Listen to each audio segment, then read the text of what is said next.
respected chairman, vice chairman, other executive members, and the committee members of Visakhapatnam branch of SIRC and SICAS of ICI.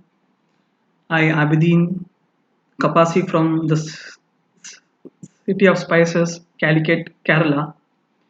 So today our topic is all about the presumptive scheme under the income tax law, and we would be discussing about the resident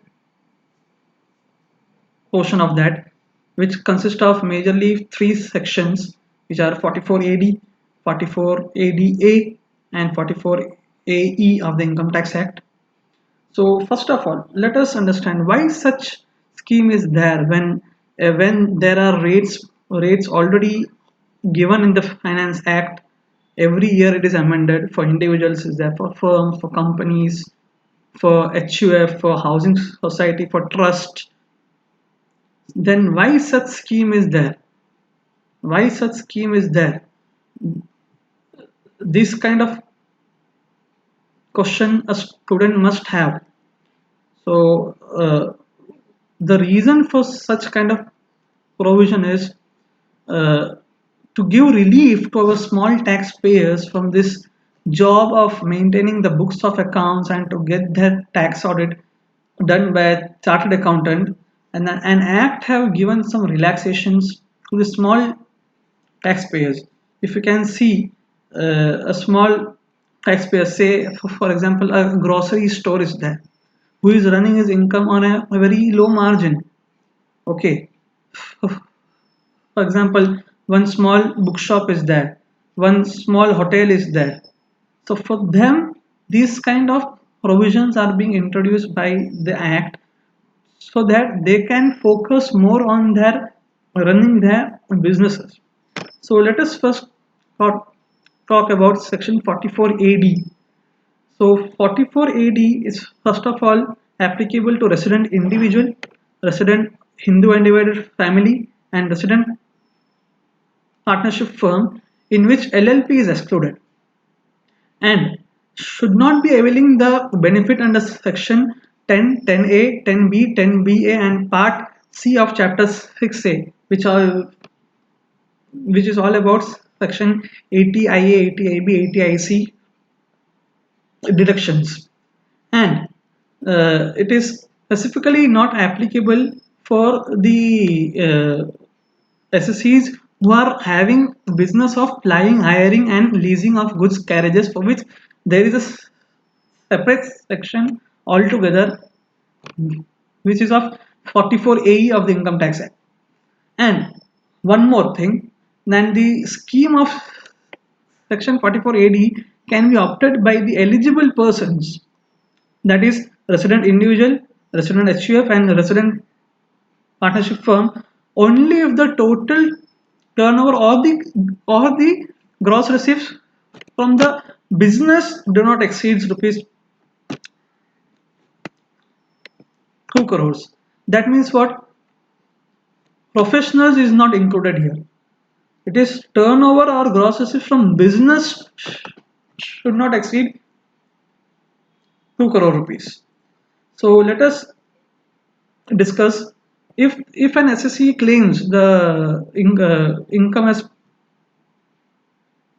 presumptive, then he is not required to maintain books of accounts under section 44AA. No requirement for tax audit, and income shall be deemed to be 8% or more of the gross receipts or the turnover, and all other deductions under section 30 to 38 shall be deemed to have been given full effect. Example here: interest, rent, and depreciation on assets. And if we talk about which all are the business which is not covered under section 44 AD, that is, first we inform that section 44 AE is not covered here, and the person whose total turnover or gross receipts for the previous year is exceeding rupees 2 crores, and person who is carrying on any agency business or person who is earning income in the nature of commission or brokerage or engaged in any other profession as prescribed. So as regards the profession is concerned, it will be explained in the upcoming slides.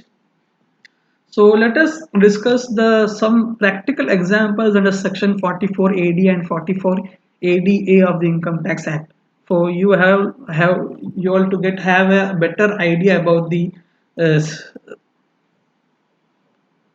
provision. Let us start. Example 1. Mr. B started distribution business in financial year 1890. Turnover is rupees 1 crore 70 lakhs.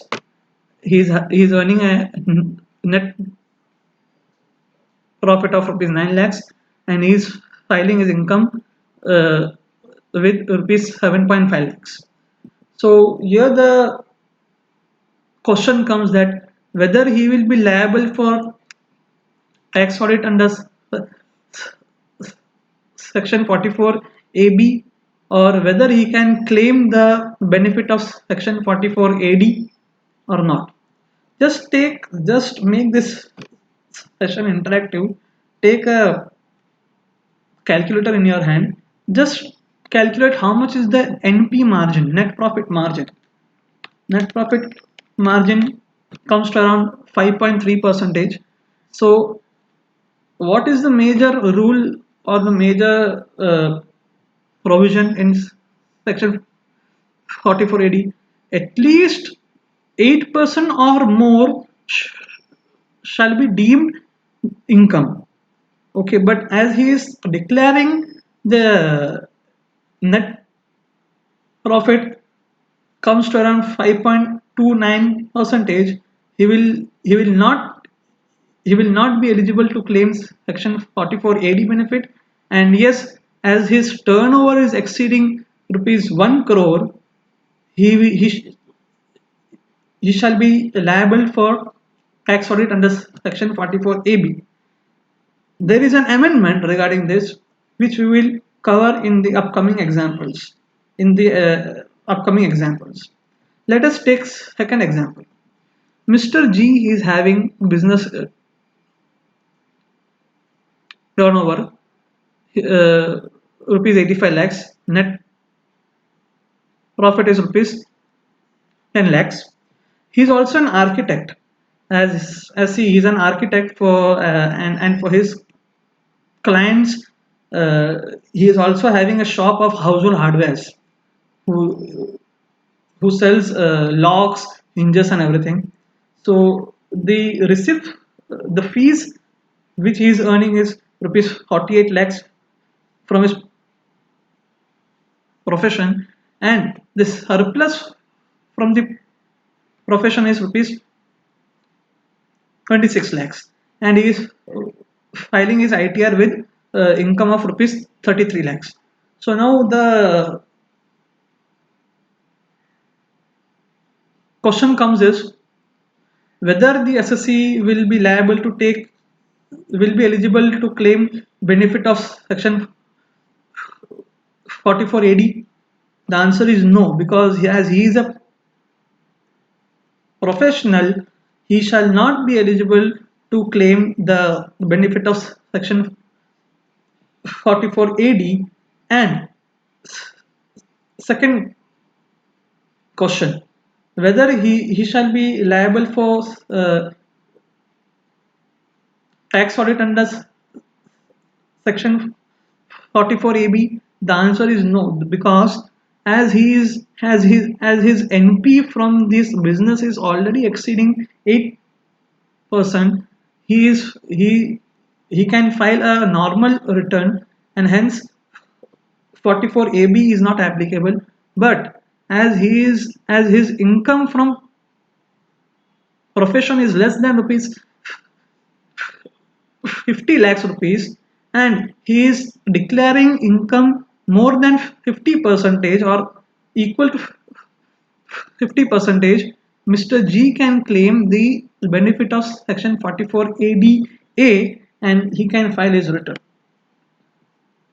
Third example, Mr. AK trading turnover is rupees 90 lakhs, NP is 6.3 lakhs, and he's filing his return with income of rupees 7.5 lakhs.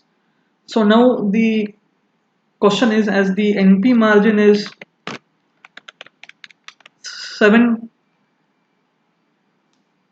percentage, assume that he's not having any receipts through e mode or anything like that. He's a normal business, normal trader who is accepting everything through cash. So earlier there was a provision that if the income is declared lesser than the deemed profit margin of 8 percentage, the SSC was liable to do tax audit under section 44AB. But now with effect from assessment year 17-18, there is an amendment that if an SSC has not claimed the benefit of section 44AD in any of the previous year, and the turnover limit under section is not exceeding 1 CR, there is no legal requirement for tax audit under section 44AB. There was an amendment regarding this, and 44AD is not at all applicable because he is not declaring income more than 8 percentage of the limit. Now come to example 4. Mr. CK is having business turnover of rupees 180 lakhs, commission income of rupees 2.7 lakhs, NP of rupees 22.5 lakhs, and is filing his income ITR with an income of rupees 19 lakhs. So the question comes is whether the SSC can claim the benefit of section 44AD. The answer is no, because section 44AD specifically mentions that the SSC who is earning income in the nature of business, in the nature of commission or brokerage, is not allowed to claim the benefit under section 44AD. And see, in this case, as his turnover is crossing rupees 1 crores, he shall be liable for getting his books of accounts audited under section 44AB clause A. Because, and new changes which have been introduced with effect from assessment year 17-18. First is limit under section 44AD have been increased from INR 1 CR to 2 CR. There is a quite confusion among small amount of students are still left who is in an impression that the limit of section 44AD is increased to 2 crores. That means limit for 44AB is automatically increased to 2 crores. It is not like that. The limit under section 44AB clause A, 44AB are having 5 clauses, and from that the business is under clause A, small a. 44AB clause A limit is still rupees 1 CR. Okay, for business it is still 1 CR, and for claiming the benefit under section 44AD they have increased to rupees 2 crores. And second amendment, for partnership firms, for business and professionals, the remuneration to partners and interest on capital is not allowable. In the earlier case, if you take, it was allowed. For example, if you are having business sales of rupees 40 lakhs, okay, and from that you are showing an NP of say rupees 4 lakhs, okay, assuming that in that your interest and remuneration is not included. and in that case, as the NP is more than 8 percentage, that ITR it can be filed. But if you are again increasing the expense by adding this interest and remuneration, and for example, you are left with only an income of rupees 2.5 lakhs. In that case, interest on capital and remuneration will not be included in that case. And as you know all that, the if you are earning the receipts through e-mode or account or through ECS or through bank draft or through account paycheck, the limit is 6% instead of 8 percentage. And see, there was a new section which was came, that section 44 AD4, that which says that if the benefit under, let us read that, if the benefit under section 44 AD is claimed and in any of the next 5 years it is not claimed, then the benefit cannot be claimed for next 5 assessment years, and in that case the SSC has to maintain the books of accounts if the income exceeds maximum amount not chargeable to tax and liable for audit under section 44 AB clause E. That means what? See, there is a basic rule that similar provision is not applicable for section 44 ADA. I mind you. Section 44 AD4 informs that even if you are, for that one example, it will come in our upcoming slide, and some miscellaneous points regarding advance tax on or before 15th March of the previous year. Only one installment is there. You can pay on or before 15th of March, and if it not paid, he shall be liable to pay interest under section 234C. Consequences if a person opts out. Let us read it. An SSC opts to be taxed under the presumptive basis under section 44 AD for and from assessment year 1890. He offered income on presumptive basis for the next 2 assessment years, that is from assessment year 1920 and 2021.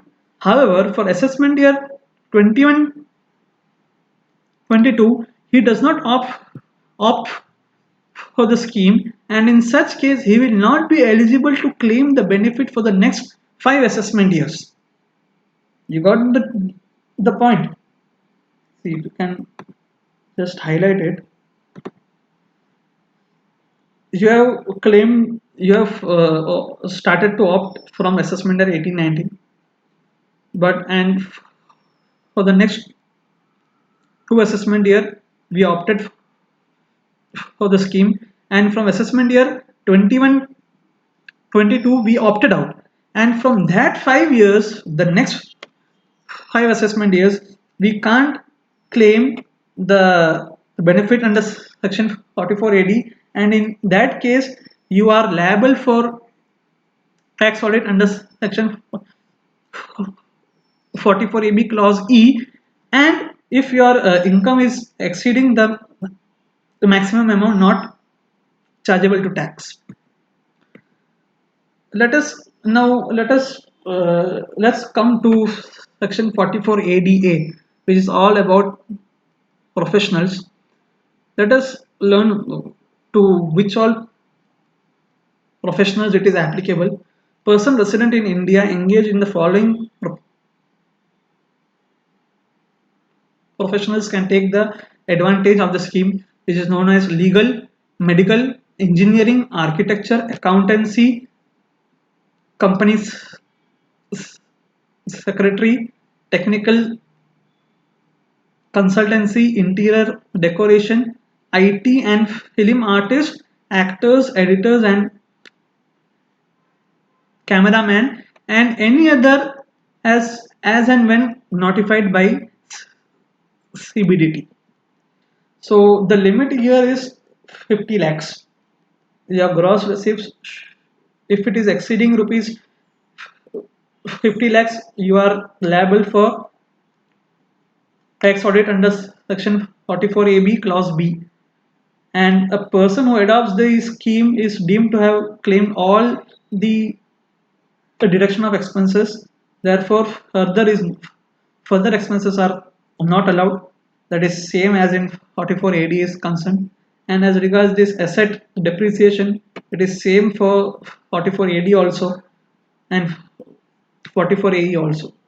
See, for this one, all the direct, it is you have to just see the sales into the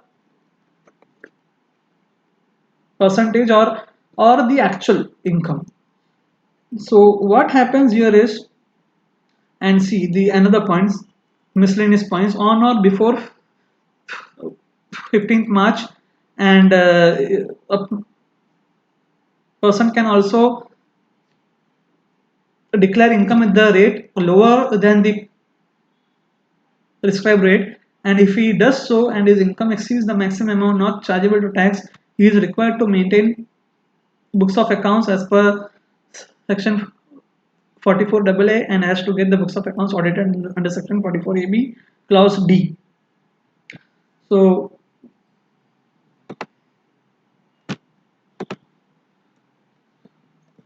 one thing which I wanted to inform you that, see, the scheme is there for small taxpayers. Okay, so if your turnover is say 80 lakhs rupees in the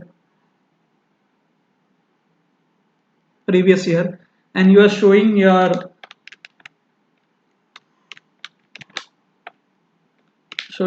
income as rupees 6 lakh 40,000 rupees as your income from your business, but in your bank account the cash is getting deposited say 12 lakhs or 18 lakhs for example. In that case what happens is the section or the deliberations which have been come from the learner orders that the income declared should commensurate the with the deposits in the bank account. So you can't just as in declare your income as per the rate given. It should commensurate with the deposits which are being made. Otherwise what happens is that the assessing officer or the AO might take up your uh, case under scrutiny and may add some sections like section 68 or 69, and in that you will be left by paying hefty amount of tax, interest, penalty and everything. So just keep that also in mind. So now the last section, which is about section 44 AE. See, 44 AE means it is applicable for the transporters itself. This the persons who is in the business of plying, hiring or leasing of goods carriages, and who is not owning more than 10 goods vehicles at any time during the previous year, and it is applicable to every person. So here you might have a confusion that an SSC he is having a business means section 44 AD he can opt now. The answer is no, because under that section it is specifically exempted that the SSU is running business of plying, hiring or leasing goods carriages are not included in 44 AD. That's why a separate section is altogether introduced. And what happens that if you have taken that vehicle or the lorry or truck on an higher purchase basis, for example finance lease, operating is not included here, rentals is not included here. If it is on higher purchase scheme, and if you are not paid the interest and or all the dues or all the installments, still that will be concluded included in the limit of 10 goods vehicles. So the important point here is not owning more than 10 goods vehicles at any point of time during the previous year. And if he holds at any time, he is not eligible for opting this 44AE scheme. So let us know how to compute the business income under section 44AE. For heavy goods vehicle, income will be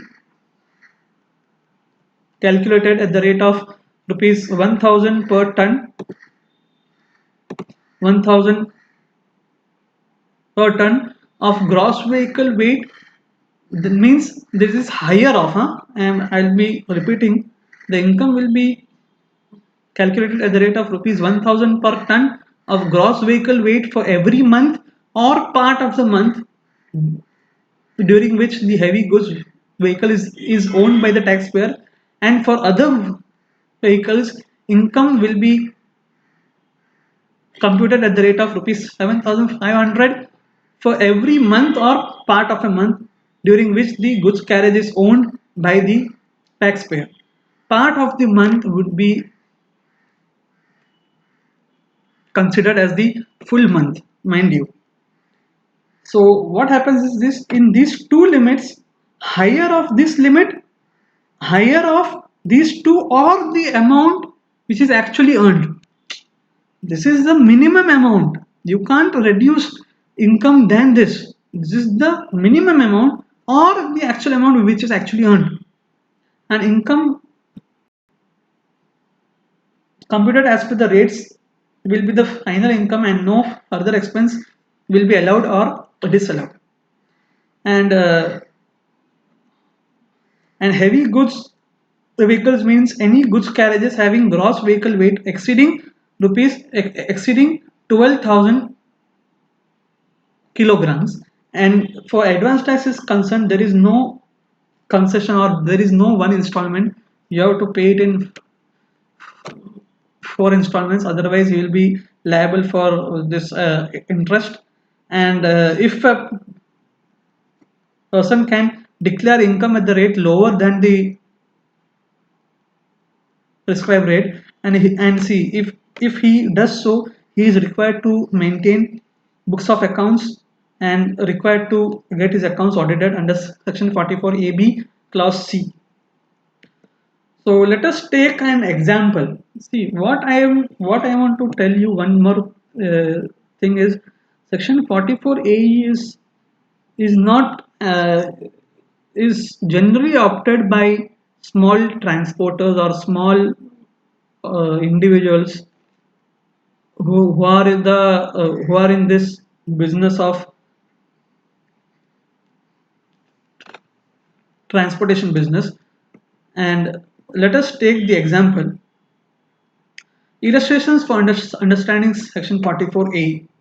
Mr. Khan is engaged in the business of plying, hiring and leasing of goods carriage. Throughout the entire year of 1819, he owned 8 vehicles other than heavy goods vehicle.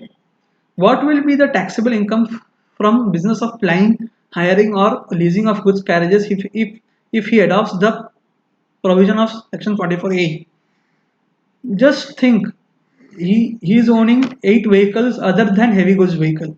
Means heavy goods vehicle means 7500 per month or part of the month per vehicle. So if we so the answer, it would be the income under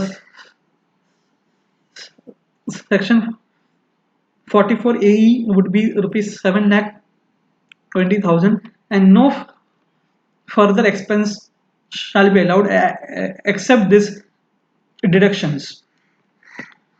Illustrations: Mr. Swami is engaged in the business of plying, hiring and leasing of goods carriages. During the financial year 1819, he owned 6 heavy goods vehicles having gross vehicle weight of 13,000 kgs and 3 other goods vehicles, what will be the taxable income if he adopts the provisions of section 44A? Solution, let us look into it. Income per month per heavy goods vehicle, that is 13 tons into 1000, that is 13,000. Heavy goods vehicles, how many is that? 6. Monthly income comes to around 78,000, and per annum 9,36,000, and income per month per goods vehicle other than heavy goods vehicle 7,500. How many vehicles he is owning? 3. Monthly income is 22,500, and number of months 12. So in that case his income, uh, aggregately it is around, it is rupees 12 lakhs 6,000 rupees. So this is a very easy section 44AE, and it is easily understandable. The main issue is that any time it should not exceed 10 goods vehicles. That should be kept in mind. So I'll end my deliberations or the topic. Thank you, Vikasa Vizag branch, for this opportunity. Thank you.